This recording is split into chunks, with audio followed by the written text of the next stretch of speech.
I first found out I had hepatitis B in the year 2016. First, I want to say it has not been an easy journey. That was after I actually lost my father to liver cancer as a result of the same virus. So it became necessary for all of us in the family to be tested. So God so kind, I was the only one that was positive. All my siblings are free of it and are vaccinated. These two experience I was going through was not actually easy. But then luckily for me, I had a supportive family that have always been there for me, my mother, my siblings.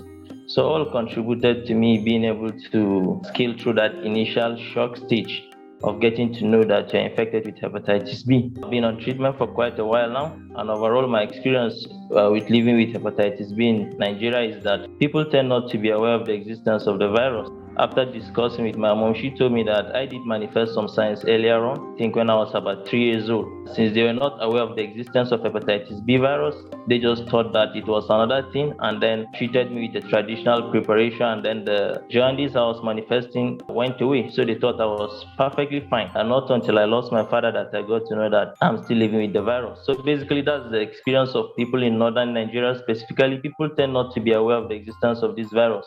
So the same physician that handled my father's case was the one that was responsible for mine too. So after discussing with him, he brought out some options and made recommendations for us, and then told us the cost implications of the therapy was. So we were now left to choose. I think my mom asked him which the therapy was he would advise, and then he went with pegylated interferon. So that was it. I took the treatment for a year, and then after the treatment, I still from time to time within the treatment, I usually come to meet the physician that was in charge of my case, and then regularly doing testing, checking my liver function status, doing some scan, fibro scan, and other things like that. So at the end of the 1 year treatment, I was still positive.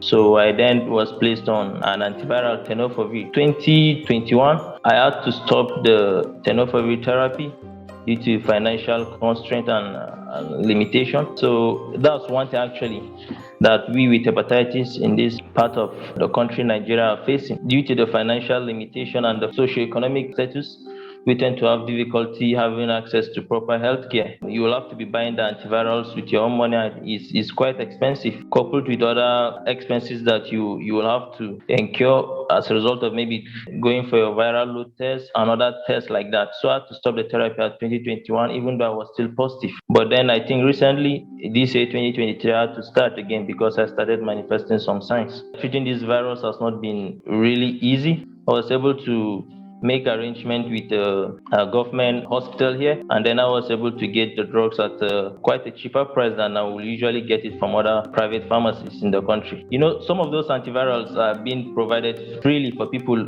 living with HIV, for example, but then that policy for people living with hepatitis has not yet been started in this country.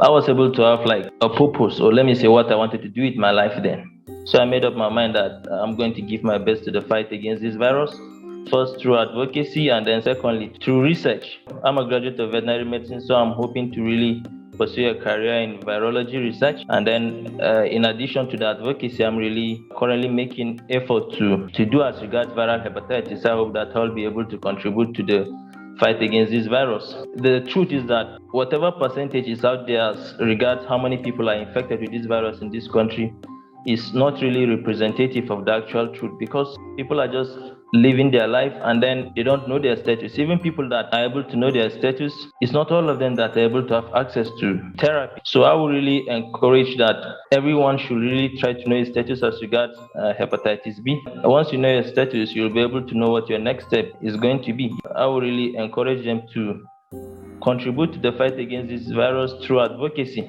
You can start from your immediate environment, your immediate family, and your extended family. Try to talk to people about this virus, get to make them know that this virus exists, and tell them of the significance of this virus and what kind of damage the virus can do. Then try to tell them about the need for vaccination.